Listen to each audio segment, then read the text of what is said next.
Perry. Tapos, ano yung mga plano ninyo, ilan yung walang bio, ano yung plano ninyo para maayos yung biometrics. Tapos, manawagan na rin kayo para ilalabas natin ito sa Twitter namin immediately after this. Okay, ngayon tayo lang. Ma'am, ano po yung pangalan nila, ma'am, at saan yung office niyo? Ako po si Gladys Ann Subido Salas. Ako po ang election officer ng San Juan, La Union. At yung opisina po namin nandito po sa Municipal Hall Building sa baba ground floor. Ma'am, ilan na po yung na-register ninyo, nagpa-register, nagpa-validate since the start of the registration? Okay, since the start of the validation, I have here my record.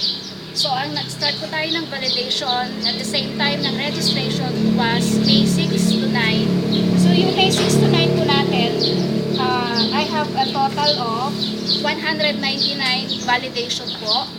And then, new registrant po natin is 39. Transfer po 14. Yung transfer po natin within and outside the municipality. And reactivation 13. So, ang actual lang pinakamarami po rito, yung correction or change of status natin 48. And as of when was Monday? May 12. Up to now, ang validation na po natin, sir, is another we have 113 last May 12 until today. Ma'am, ilan po ba yung hinahabol natin i-validate? So we have at least mga 3,000 plus po yun, sir, yung mga hindi pa na-bio.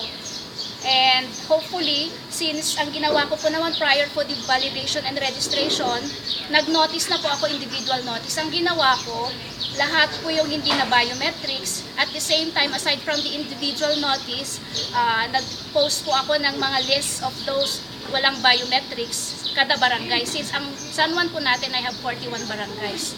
So lahat yun po, kinorstro ko po sa post office.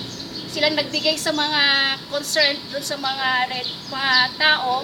At the same time, nakipag-coordinate din po ako sa mga barangay officials natin regarding dun sa mga walang hindi pa na-validate. Ma'am, may plano po ba kayo for off-site registration? For off-site registration po, wala pa po akong schedule as of now. Kasi marami naman po pupunta sa opisina namin. Nakita na yung record namin. Hopefully, pag titignan ko po pag nakalahati or hindi pa nakalahati yung mga hindi pa nabayo, pupunta po kami magbabara-barangay. Ma'am, baka may panawagan kayo sa mga botante ng San Juan, La Union. Sa botante po ng San Juan, La Union, pwede Ilocano. Apo di kita hampay nga nagpa-picture, when na-validate nga po namin, naawat yung siguro di kita surat min, umay kayo agpa-picture when nagpa-validaten, the soonest time possible, hangkay nga agprocrastinaten, wano, orayan nyo man ki last minute, and tapno, hangkay to nga, makipil-pila, iti ado nga tao. Everyday po kami open, so, ina-accommodate po namin kahit gabi na sa amin dito, ganun po ako. So pumunta na po kayo ngayon na maaga. Maaga't mas maganda yung pag maaga po kayo. Thank you. Salamat, ma'am.